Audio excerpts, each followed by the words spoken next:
10 saint ഭൂമിയിൽ 100 കുടുംബങ്ങളെ പാർപ്പിക്കുന്ന പഞ്ചായത്തിന്റെ മനോഹരമായ പദ്ധതി. ലോകത്തിൽ ആരെങ്കിലും ഇങ്ങനെയൊക്കെ താമസിക്കുന്നുണ്ട്? നിങ്ങൾ ചിന്തിച്ചിട്ടുണ്ടോ? ലോകത്തിൽ എവിടെയെങ്കിലും മനുഷ്യർ ഇങ്ങനെ താമസിക്കുന്നുണ്ട്? ജയിലുകളിലല്ലാതെ, ഗോണ്ടനാമ ജയിലുകളിലല്ലാതെ മനുഷ്യർ എവിടെയെങ്കിലും താമസിക്കുന്നുണ്ടോ? ഒരു സ്ഥലത്തുമില്ല. ഇങ്ങനെ ആവാൻ എന്താണ് കാരണം? അംബേദ്കറെ കുറിച്ച് നമുക്കറിയില്ല. അയ്യങ്കാളി പിന്നെ പുലയനായാണ് എന്ന് കരുതുന്നത് കൊണ്ടും ഇടക്കിടക്ക് നമ്മുടെ മഹാസഭകളും സംഘടനകളും ഒക്കെ ഫ്ലക്സും ബോർഡും കലണ്ടറും ഒക്കെ ഇറക്കുന്നത് കൊണ്ടും, ചില ആളുകൾ ഇപ്പോ അയ്യങ്കാളിയെ കുറിച്ച് കലണ്ടർ ഇറക്കുന്നത് കൊണ്ടും നമ്മുടെ വീടുകളിൽ സരസ്വതിയുടെയും ശ്രീകൃഷ്ണന്റെ ഒക്കെ നടുക്ക് അയ്യങ്കാളിയുമുണ്ട്. സരസ്വതിയുടെയും ശ്രീകൃഷ്ണന്റെയൊക്കെ നടുക്ക് കാർവർണ്ണനായ അയ്യങ്കാളിയുമുണ്ടോ? കാർവർണ്ണനുമുണ്ടോ? പക്ഷെ അംബേദ്കറില്ല.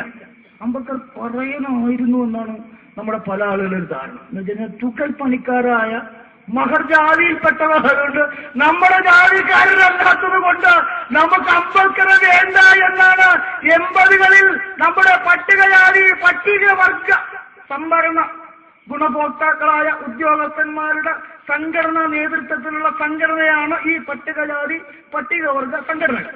ആ സംഘടനകളുടെ നേതാക്കന്മാർ അംബേദ്കർ പറയാനായതുകൊണ്ടും തുകൽ പണിക്കാരനായതുകൊണ്ടും, പിന്നെ അംബേദ്കർ പാന്റും ഷർട്ടും ടൈയും ഒക്കെ കെട്ടി ആധുനിക ജീവിതത്തിന്റെ വക്താവായതുകൊണ്ടും, ആധുനികതയുടെ വക്താവായതുകൊണ്ടും അംബേദ്കറെ വേണ്ട എന്നാണ് നമ്മൾ കേൾക്കുന്നത്. കാരണം നമ്മളൊക്കെ പ്രാകൃത ജീവിതത്തിന്റെ ആളുകളാണ്. കാരണം പഠിക്കണ്ട, ഉദ്യോഗം വേണ്ട, നമുക്ക് കർഷക തൊഴിലാളി പെൻഷൻ മതി, നമ്മുടെ ഇപ്പോഴത്തെയും വിപ്ലവകരമായ മുദ്രാവാക്യം കർഷക തൊഴിലാളി പെൻഷൻ 500 രൂപയിൽ നിന്നും 1000 രൂപയാക്കണമെന്നാണ് കേരളത്തിലെ ഏറ്റവും വിപ്ലവകരമായ മുദ്രാവാക്യം. നമ്മുടെ സംഘടനയുടെ യോഗം കൂടിയാൽ ആ സംഘടനാ യോഗങ്ങളിൽ ഏറ്റവും വലിയ മുദ്രാവാക്യം, മറ്റുള്ള ആളുകളുടെ യോഗം കൂടിയാൽ ഞങ്ങൾക്ക് മെഡിക്കൽ കോളേജ് വേണമെന്നാണ്, ഞങ്ങൾക്ക് ആയുർവേദ കോളേജ് വേണം, ഞങ്ങൾക്ക് എഞ്ചിനീയറിംഗ് കോളേജ് വേണം. പക്ഷേ നമ്മുടെ യോഗങ്ങളിൽ കർഷക തൊഴിലാളി പെൻഷൻ വർദ്ധിപ്പിക്കണം. ഇതാണ് നമ്മുടെ സംഘടനാ പ്രവർത്തനത്തിന്റെയും സമുദായ പ്രവർത്തനത്തിന്റെയും ബാക്കിപത്രം. ഞാൻ പറഞ്ഞു വെച്ചതോ, EM ശങ്കരൻ നമ്പൂതിരിപ്പാട് എഴുതിയ, നമ്മുടെ എഴുതിയ ഇന്ത്യൻ സ്വാതന്ത്ര്യ സമര ചരിത്രത്തിൽ നിന്ന് പോലും അംബേദ്കർ നിഷ്കാസിതനായി എന്ന് പറഞ്ഞാൽ ഇവർക്കൊന്നും എത്തിപ്പിടിക്കാൻ കഴിയാത്ത ഉയരത്തിലായിരുന്നു അംബേദ്കർ.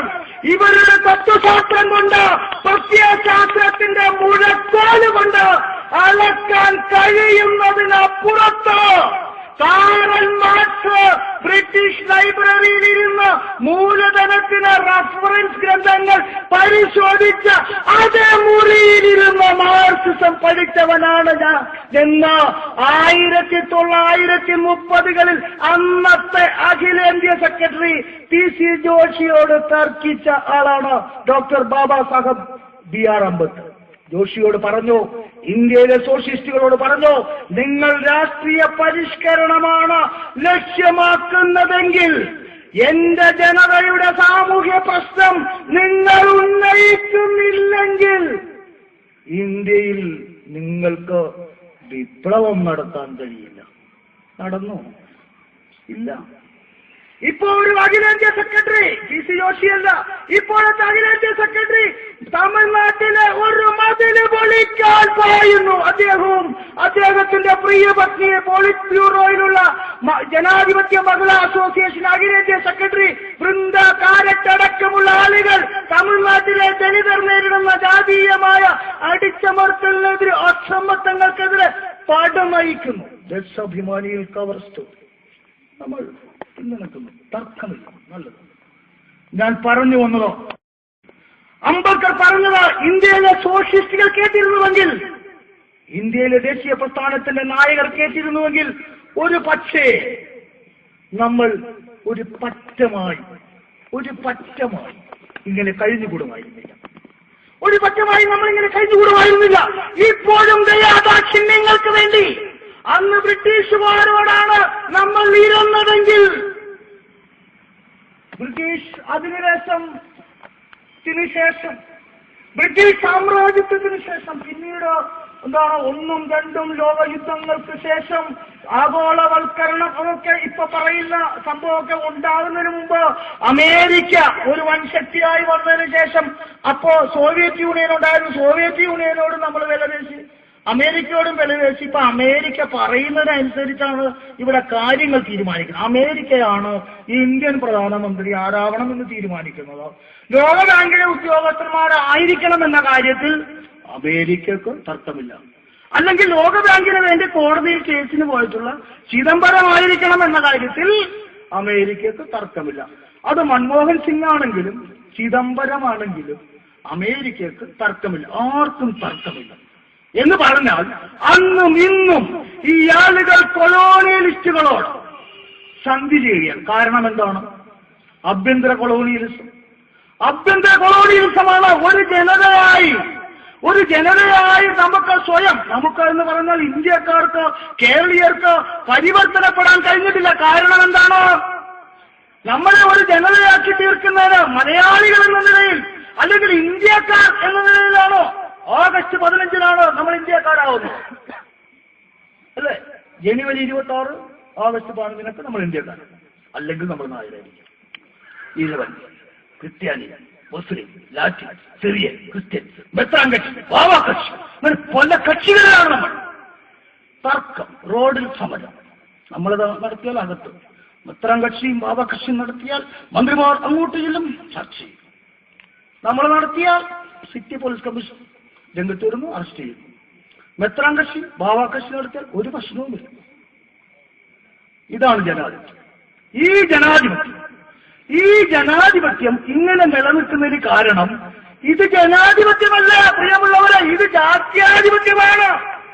ജാത്യാധിപത്യമാണ്. നമ്മൾ നായരും നമ്പൂതിരിയും ക്രിസ്ത്യാനിയും മുസൽമാനും പുലയനും പറയനും വേലനും വേട്ടുവനും അങ്ങേയറ്റം നായാടിയും ഒക്കെയായി നിൽക്കുന്ന ഈ സമൂഹത്തെ മനുഷ്യരാക്കുന്നതിനാവശ്യമായ പ്രത്യയശാസ്ത്രപരമായ, ഭരണഘടനാപരമായ, നിയമപരമായ, സാമ്പത്തികമായ, സാംസ്കാരികമായ പ്രവർത്തന പദ്ധതികൾ ആവിഷ്കരിക്കുന്നതിന് വേണ്ടി രാപകലില്ലാതെ ഓടി നടന്ന് പ്രവർത്തിച്ച ഏക വ്യക്തി മിസ്റ്റർ MK ഗാന്ധി അല്ല. നിങ്ങൾ തിരുത്തണം. Baba Saheb doctor BR Ambedkar. തർക്കമുള്ളവരുണ്ടാവാം. അംബേദ്കറുടെ പുസ്തകങ്ങൾ നിങ്ങൾ വായിക്കൂ, ഗാന്ധിയുടെ പുസ്തകങ്ങൾ വായിക്കുന്നു, തിലകന്റെ പുസ്തകങ്ങൾ വായിക്കൂ, ഗുരുജി ഗോൾവൽക്കറുടെ പുസ്തകം വായിക്കൂ, EM ശങ്കരൻ നമ്പൂതിരിപ്പാടിന്റെ പുസ്തകം വായിക്കൂ, T കൃഷ്ണപിള്ളയുടെ പുസ്തകം വായിക്കൂ. ഡാങ്കെ മുതൽ ഇങ്ങോട്ടുള്ള മുഴുവൻ കമ്മ്യൂണിസ്റ്റ് ഇന്ത്യയിലെ ദാർശനികന്മാരുടെ, നമ്മുടെ കേരളത്തിലെ ഇപ്പോഴത്തെ MA ദേവിയുടെ പുസ്തകമടക്കം, തോമസ് ഐസക്കിന്റെ പുസ്തകമടക്കം വായിക്കൂ. എന്നിട്ട് ഇതൊക്കെ ഒരു ക്ലാസ്സിൽ നിങ്ങളൊന്ന് തൂക്കൂ. ഒരുപക്ഷെ കാറൽ മാർക്സിന് ശേഷം ഇത്രയും ഗഹനമായ പ്രൗഢമായ ഗ്രന്ഥങ്ങൾ രചിച്ച ലോകത്തിൽ ആരെങ്കിലും ഉണ്ടോ? യവന തത്വചിന്തകന്മാരോട് കിടപിടിക്കാൻ കഴിയുന്ന രീതിയിലുള്ള ദൈക്ഷണിക ശേഷി ഉണ്ടായിരുന്ന മഹാനായ ഒരു മനുഷ്യനെ നമ്മളിൽ നിന്നും ഈ ആളുകൾ മാറ്റി നിർത്തുകയായിരുന്നു.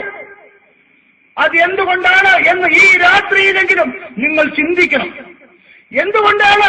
യവന പുരാണത്തിലെ നായകൻ, യവന പുരാണ നായകൻ ആരാണ്? ആകാശത്തു നിന്നും ഭൂമിയിലേക്ക് തീ കൊണ്ടുവന്നതാരാണ്? പ്രൊമറ്റ്യൂസ്.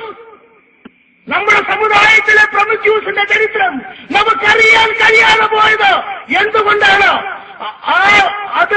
അത്തരമൊരു അന്വേഷണമാണ് ഗാന്ധിസത്തോട് നമുക്ക് ചോദ്യങ്ങൾ ചോദിക്കേണ്ടി വരുന്നത്.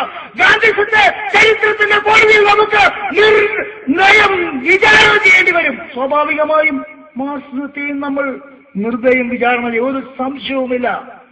മാർക്സിസത്തോടും ഗാന്ധിസത്തോടും സന്ധിയില്ലാത്ത പോരാട്ടത്തിലൂടെയാണ് ഇന്ത്യയിലെ ദളിതുകൾ